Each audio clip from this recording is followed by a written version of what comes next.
que vous négligez la justice et l'amour de Dieu. C'est là ce qu'il fallait pratiquer, sans omettre les autres choses. Il leur dit que vous donnez la dîme de tout ce que vous possédez. C'est une bonne chose. Mais vous oubliez les plus importants. Et il cite quoi?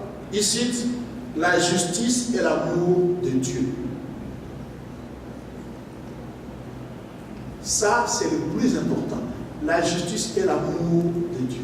Vous savez, aujourd'hui, j'ai parlé avec le docteur Joule, il y a quelques jours là, je lui disais que aujourd'hui, la tentation dans la musique, c'est qu'on a affaire à des artistes. Mais on n'a pas affaire aux enfants de Dieu. Je n'aimerais pas, lui en tant que responsable du groupe, je lui tire les oreilles pour lui dire que je n'aimerais pas qu'une telle chose puisse se produire dans notre église. En tout cas, pas pendant que moi je suis berger. Si vous voulez que cela se produise plus tard, tant mieux pour vous. J'aimerais que nous ayons 3 musiciens dont les cœurs sont entièrement à Jésus. Plutôt que d'avoir 20 personnes qui n'ont rien à voir avec la vie nouvelle, qui sont remplies du monde, qui sont remplies des passions de la terre, et j'en passe. Donc, le Seigneur a d'abord besoin de notre cœur avant de chercher notre argent. C'est ce que Jésus leur dit ici, en essence. Vous faites ça, vous faites ça, vous faites ça, ça. C'est une bonne chose. Ne négligez pas cela. Mais voilà, la priorité, c'est ici. C'est dans ce sens-là que le Seigneur va dire, cherchez premièrement le royaume et la justice de Dieu. Et toutes ces choses vous seront données par-dessus. Et toutes ces choses, la priorité. Donc, bien aimé, dans ce passage, Jésus a parlé de la dîme. Jésus a encouragé la dîme.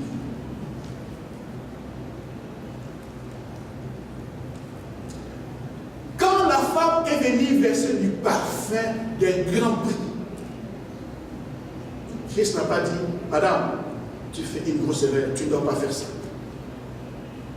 Il a plutôt, il s'est opposé aux disciples qui ont interdit cette femme-là de continuer à verser un parfum d'un grand prix qui ressemblerait aujourd'hui, je ne sais pas, à Yves Saint Laurent, à Giorgio Armani. Cite un peu ton parfum. Alléluia. Gloire au Seigneur.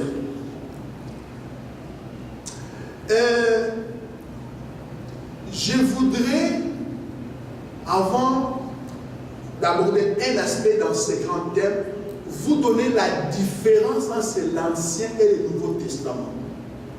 C'est des choses dont vous n'entendez pas beaucoup, ou peut-être que vous n'avez jamais entendu. Dans l'Ancien Testament, la loi produit les actions. Alléluia. Je répète, dans l'Ancien Testament, la loi produit les actions. Quand Moïse dit, tu ne commettras pas d'adultère. Quand Moïse dit, tu ne voleras pas. Il y a la loi, et puis les actions, c'est que tu ne dois pas voler, tu ne dois pas commettre l'adultère. Mais dans le Nouveau Testament, c'est la grâce qui produit les actions. Alléluia. La grâce produit les actions. Si tu es imprégné de la grâce de Dieu, si tu as compris la grâce de Dieu, la grâce, je le souligne, je le rappelle, c'est une faveur non méritée. Pourquoi est-ce que certaines personnes sont égoïstes, sont radins? Parce qu'il va te dire, écoute, j'ai travaillé pour cet argent. J'ai peiné les jobs que je fais, soulever les gens qui pèsent plus que moi. Travailler la nuit, faire la plonge, faire ceci. Vous voyez? Mais quand tu comprends la grâce que c'est une faveur imméritée, tu vas dire, écoute, la Bible dit, qu'as-tu homme que tu l'aies reçu? Et si tu as tout reçu, pourquoi t'en glorifies-tu? Donc, que tu sois capable de faire, en anglais, en Amérique, ils appellent ça les shifts, les horaires de travail. Tu peux combiner 2, 3 horaires de travail en une semaine. Cette capacité te vient de Dieu. La santé te vient de Dieu. Il y a des gens ici à Saint-Pierre, à Brugman, qui ne peuvent pas travailler. Ils sont sous max, sous oxygène. Ils sont dans les comas. Ils ont un bras amputé. Beaucoup. Donc, si vous voyez tout cela, tu vas comprendre que non. De toute façon, ce que j'ai, c'est par grâce. Et cette reconnaissance-là, ces sentiments-là, ne peuvent te pousser qu'à produire des bonnes actions. Dans l'Ancien Testament, c'est la tête qui produisait les actions. C'est parce qu'on t'a dit quelque chose. Même si tu n'en es pas convaincu, même si tu ne comprends pas bien, mais parce que Moïse a dit, tu le fais. Mais dans le Nouveau Testament, c'est le cœur qui produit les actions. Le cœur où réside la compassion. Le cœur où réside l'amour.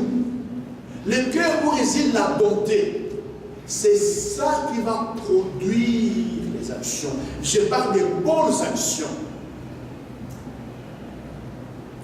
Dans l'Ancien Testament, c'est l'homme naturel qui produit les bonnes œuvres. Dans l'Ancien Testament. Mais dans le Nouveau Testament, c'est l'homme renouvelé, l'homme né de nouveau, qui va produire les bonnes œuvres. Je ne sais pas si vous voyez la différence. La loi produit les actions ici. Mais là, c'est la grâce qui nous fait produire des bonnes actions. La tête produit les actions ici, dans le Nouveau Testament. Mais ici, dans l'Ancien, mais dans le Nouveau, c'est le cœur qui produit les bonnes œuvres, les bonnes actions. Dans l'Ancien Testament, c'est l'homme naturel, l'homme tel que tu es, l'homme qui a hérité de la nature d'Adam et Ève, qui se débrouille ici pour plaire à Dieu. Mais ici, c'est l'homme nouveau, l'homme créé selon Jésus, l'homme renouvelé, dont l'intelligence est renouvelée, l'homme transformé qui produit les actions.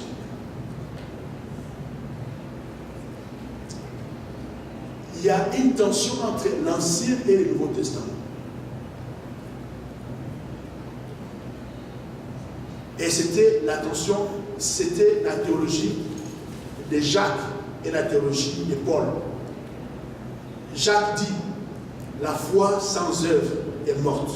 L'apôtre Jacques, vous avez ça dans vos Bibles. La foi sans œuvre est morte.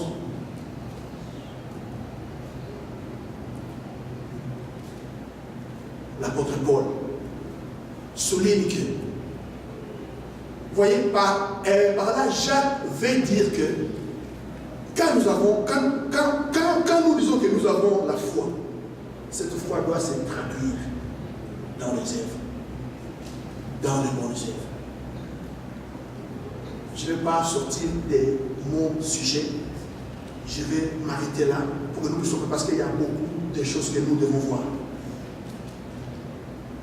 Dans le Nouveau Testament, c'est l'homme nouveau, c'est la vie de Christ en nous, bien-aimés, la vie de Christ qui coule à nous, qui nous fait produire des bonnes actions, qui fait que quand quelqu'un est dans les besoins, parce que tu as la compassion de Christ, parce que Christ lui-même vit en toi, Christ vit en toi, la compassion de Christ est en toi. Tu vois quelqu'un dans les besoins, avant même qu'il te le demande, tu tends déjà la main. Tu vois quelqu'un nu, avant même qu'il te le demande, tu donnes un vêtement. Tu vois quelqu'un qui n'a pas mangé, avant même qu'il te demande du pain, tu il tend du pain. La vie de Christ. Maintenant, écoutez ça très bien. Dans l'Ancien Testament, il y a une différence entre l'offrande et les sacrificateurs. Dans l'Ancien Testament, le sacrificateur va donner l'offrande. Il va mettre l'agneau sur l'autel. Et il rentre chez lui. C'est fini. Mais dans le Nouveau Testament, les sacrificateurs deviennent l'offrande. This is powerful. Ça, c'est très fort. C'est au top de tout ce que je viens de dire maintenant. Dans le Nouveau Testament, Jésus, le grand prêtre, le grand sacrificateur, n'a pas apporté à Dieu un agneau sans tache, n'a pas apporté à Dieu un taureau, mais il s'est présenté comme l'agneau de Dieu. Alléluia. Ce qui n'était pas le cas dans l'Ancien Testament. Dans l'Ancien Testament, le sacrificateur, le grand prêtre, ne s'est jamais donné pour le peuple. Mais dans le Nouveau Testament, le sacrificateur et l'offrande en font un. Vous avez raté un endroit pour acclamer le Seigneur.